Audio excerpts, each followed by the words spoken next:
my inauguration had more people. And that's demonstrable. I say that, by the way, not because, I don't care. But facts are important. We're also witnessing is that when the system is captured by those who, let's say, have a weak attachment to democracy, are not, well, I don't even think that's a controversial statement at this point. No, I'm actually being serious now. It was a controversial statement. Now it is self-acknowledged. I mean, if you follow regularly what is said by those who are in charge of the federal government right now, there is a weak commitment to what we understood, and not just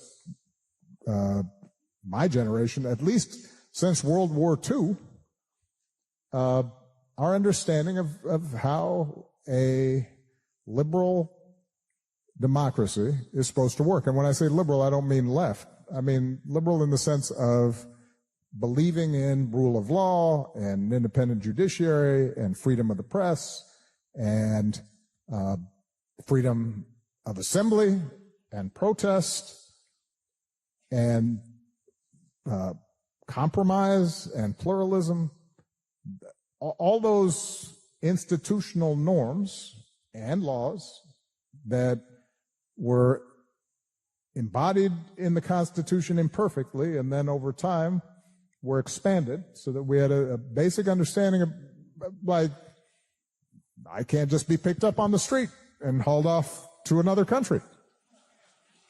That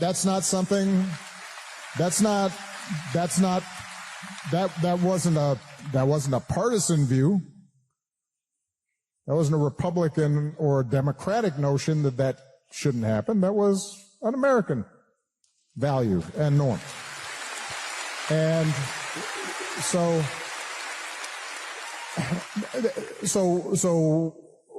what I believe it continues to be that there has to be responses and pushback from civil society, from various institutions and individuals outside of government, but there also has to be people in government in both parties who say, well, no, you can't do that. You can't do that. And when what we're seeing right now is when you do not have those constraints and guardrails, right? When you don't have people inside of government who say, no, this is how the law works and we should follow it. Democracy is not self-executing. It requires people, judges, and people in the Justice Department, and people throughout the government who take an oath to uphold the Constitution. It requires them to take that oath seriously. And when that isn't happening, we start drifting into something that is not consistent with American democracy. It is consistent with autocracies. It's consistent with Hungary under Orban. It's consistent with places that hold elections but do not otherwise observe what we think of as a fair system in which everybody's voice matters and people have a seat at the table and there are checks and balances and nobody's above the law. And we're not there. yet completely, but I think that we are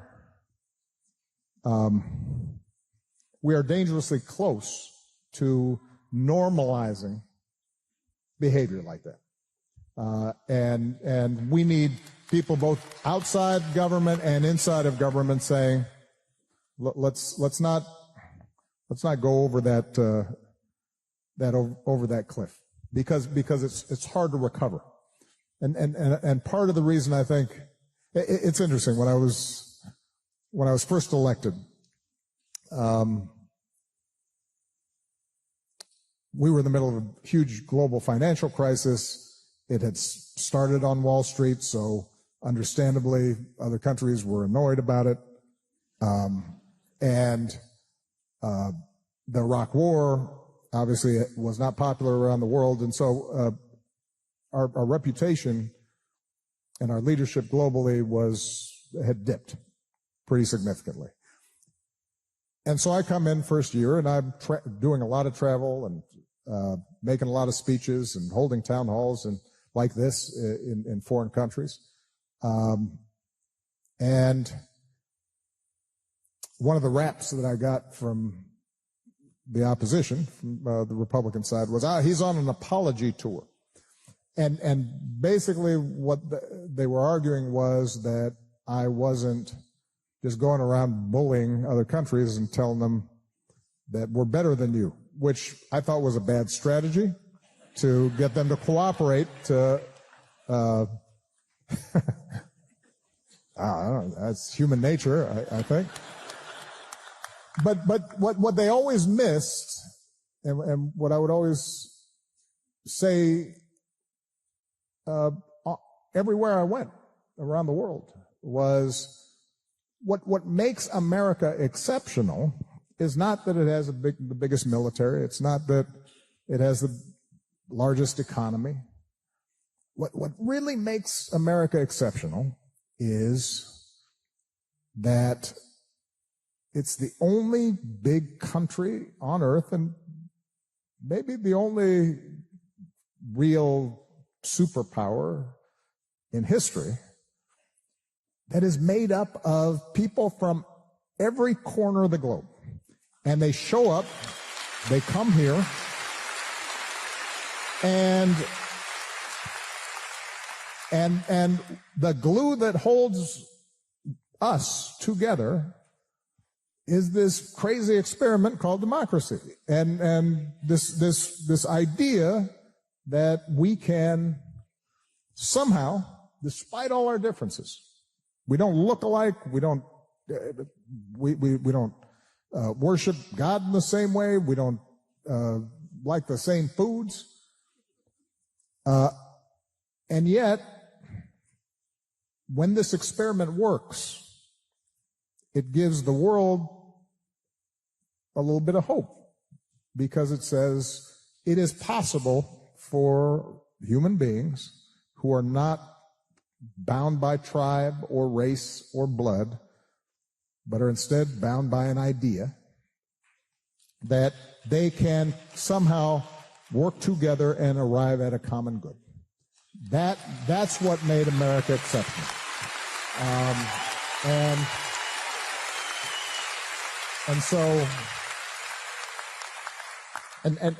So I think we have to recover pride in that. That's what makes us special.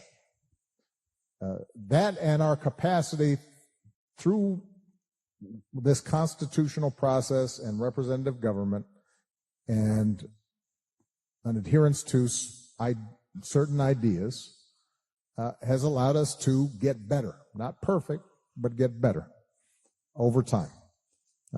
With just one big civil war, large exception, but otherwise, we've managed to make real progress.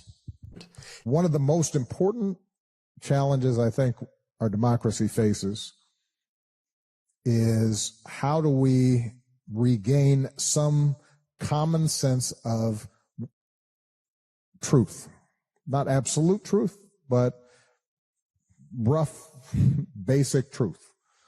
In 2020, one person won the election, and it wasn't the guy complaining about it. And that's just a fact.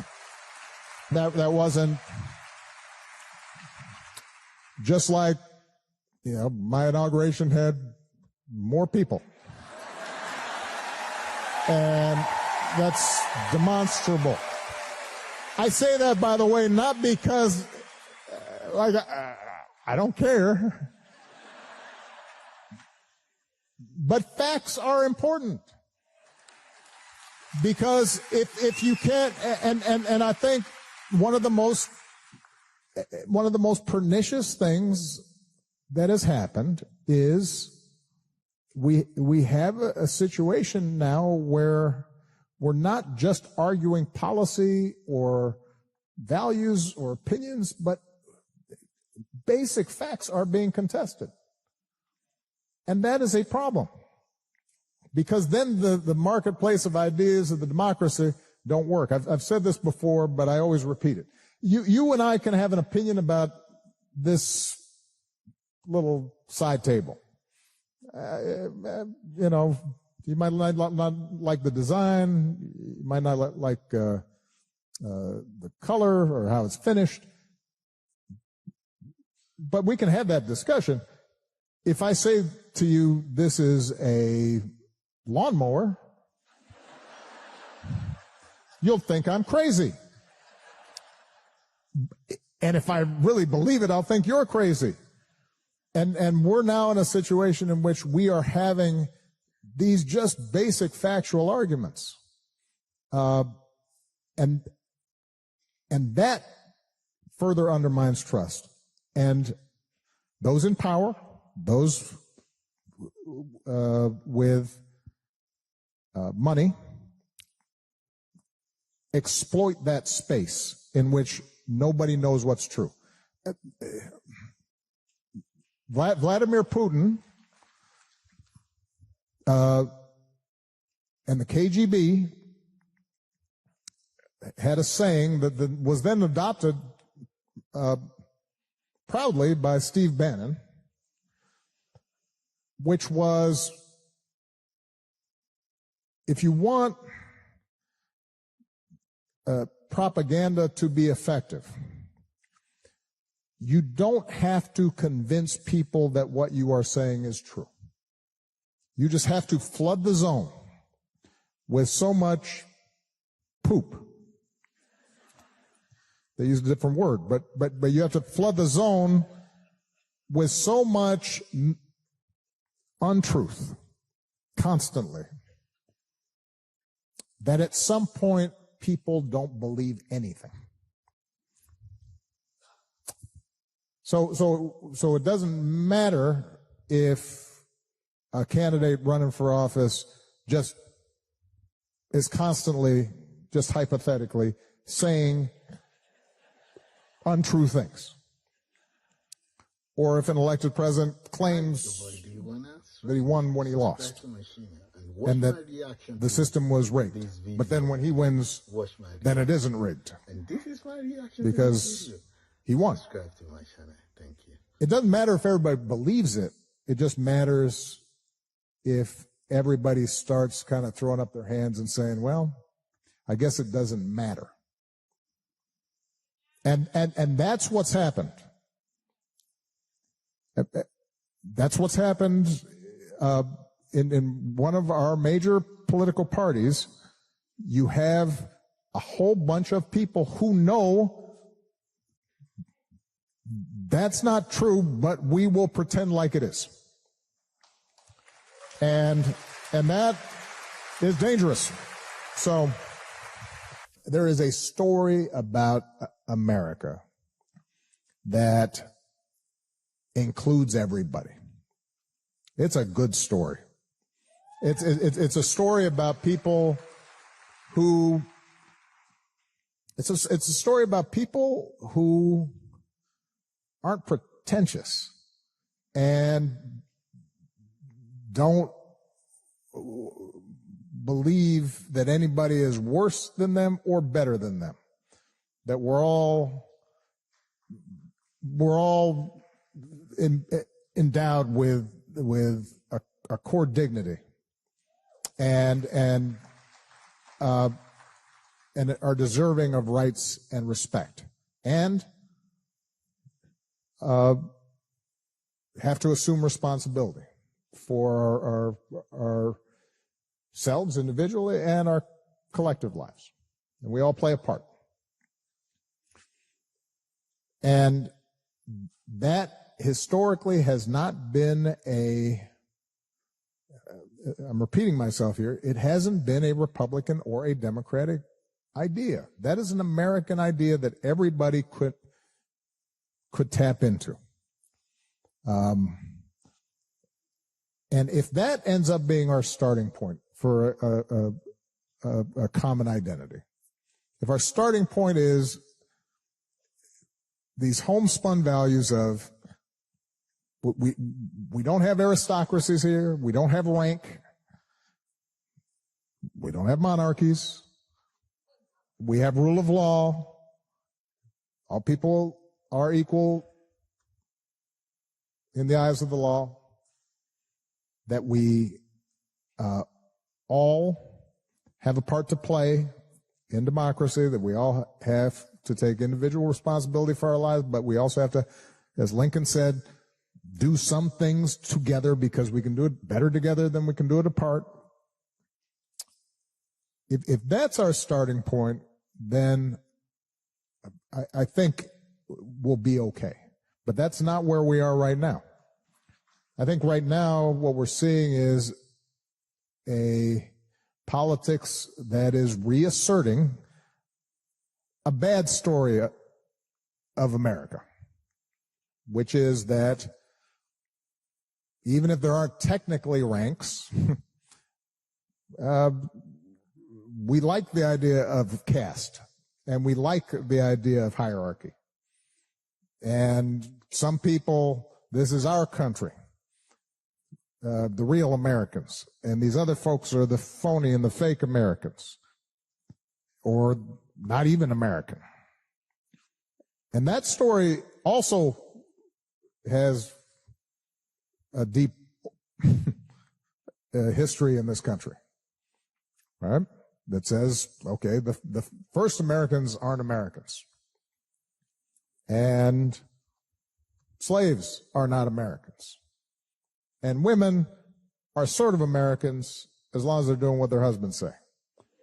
And people of different sexual orientations, they're not, we don't even want to hear about them. That story has been part of America as well. And you know, people sometimes ask me what is my favorite, what is the favorite of the speeches I've given. And probably my favorite, and it will be a portion of it's on the face of the presidential center that we will be opening next year in Chicago, is the speech I gave in Selma for the 50th anniversary. And the reason I love that speech is because, to me, that contest on the Edmund Pettus Bridge is as important a battle as Concord and Lexington and Appomattox, because you have on one side, you have on one side John Lewis in a backpack and an apple and a toothbrush, and maids, and college students who've flown down, and rabbis, and young priests, and they are carrying with them across that bridge this story, this better story, that we're all equal, we all have a place, nobody's worse, nobody's better. And we can all join together. And on the other side, you've got folks on horseback with billy clubs and guns and dogs, and they're carrying a different story, which is, no, ignore what we say in the Declaration of Independence. We have caste. And some people are better and more deserving than others and have more power and more wealth. And so I think we are, that question right now is being called. And you asked about universities, law firms, businesses. One of my bigger concerns is when I see institutions cower before this bad story because they're worried that it will affect their bottom lines in some fashion. And the question I've asked, because there have been partners in law firms who have called me and asked me about this. There have been university presidents who I've had conversations with about this. Businesses who've asked me how they think they should handle this. And what I've said to them is, well, what do you believe? Like that's your starting point. What do you care about? What's your mission? If you believe, if you are a university, what is your core mission? And if as I think your core mission should be, it's to teach, to transmit knowledge and broaden horizons for young minds and transmit information that allows them not just to get a job, but also to live meaningful lives and be good citizens.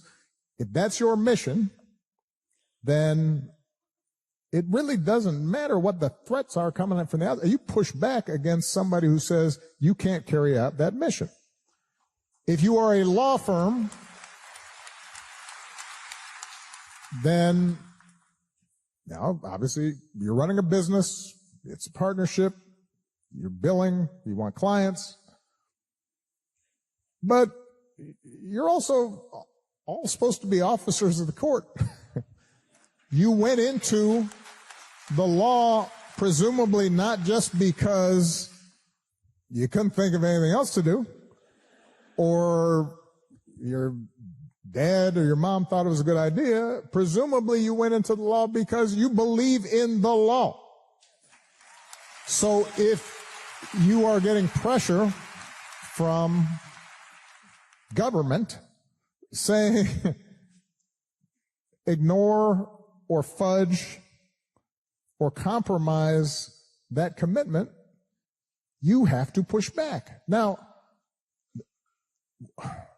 one thing that I've noticed, and I've said this before in a few other venues, Heather, you and I, we both grew up after this World War II and America's, the colossus around the world, and we're exporting all these ideas, and our economy is growing, and terrible things have happened during our lifetimes. Vietnam and assassinations and killing fields and Rwanda, and so I don't want to in any way minimize those things. But what's been fascinating about this period in our history, and it's anomalous, is that things got sort of steadily better.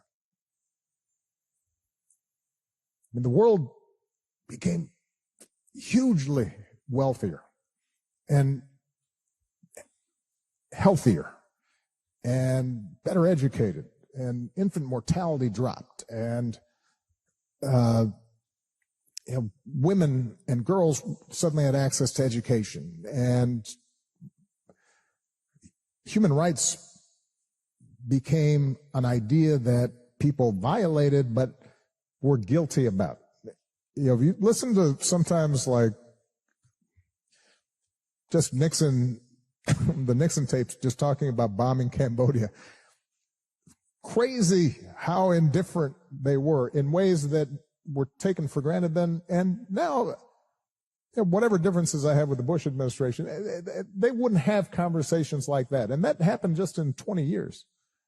So I think a lot of us started to take it for granted. And part of what happened was if you were relatively privileged to have been grown up in the United States of America during this period, you could be as progressive and socially conscious as you wanted, and you did not have to pay a price. You could still make a lot of money. You could still hang out in, Aspen and Milan and travel and have a house in the Hamptons and still think of yourself as a progressive. And now things are a little different. Your commitments are being tested. Not the way Nelson Mandela's commitments were tested, where you go to jail for 27 years. You might lose some of your donors if you're a university. And if you're a law firm, your billings might drop a little bit, which means you cannot remodel that kitchen in your house in the Hamptons this summer.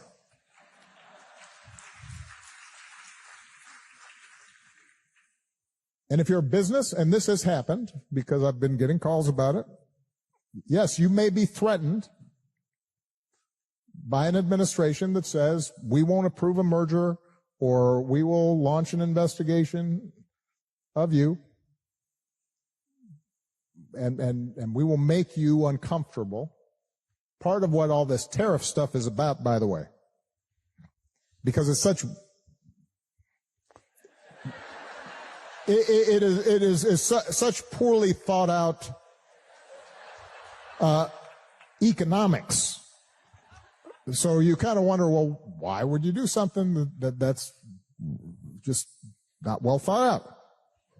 I mean, you can apply tariffs. There's a place for tariffs to help open up markets and leverage. The United States sometimes gets taken advantage of because we've been the biggest market. China in particular, as it came up, started taking advantage of the rules, and my administration applied tariffs as well, occasionally, to counteract these bad practices. But that's not what's going on now. What's going on now is that the tariffs means everybody has to come to you for favor. You apply blanket tariffs around the world, now suddenly Vietnam's got to negotiate tariffs, and would it be helpful in terms of lowering tariffs if maybe we approved a golf course for a certain business? All right, let's discuss that.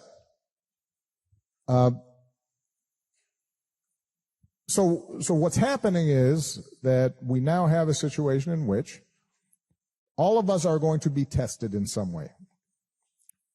And we are going to have to then decide what our commitments are. And it will be uncomfortable for a time. But that's how you know it's a commitment. Because you do it when it's hard. Not just when it's easy. Not just when it's trendy. Not just when it's cool. And I sometimes I feel as if during my presidency, I think a lot of people felt comfortable in their righteousness because they didn't have to test it. And now you have to test it a little bit more. Hi, it's your boy D1 Strange. Subscribe to my channel and watch my reaction to this video up here. Watch my reaction. And this is my reaction to this video. Subscribe to my channel. Thank you.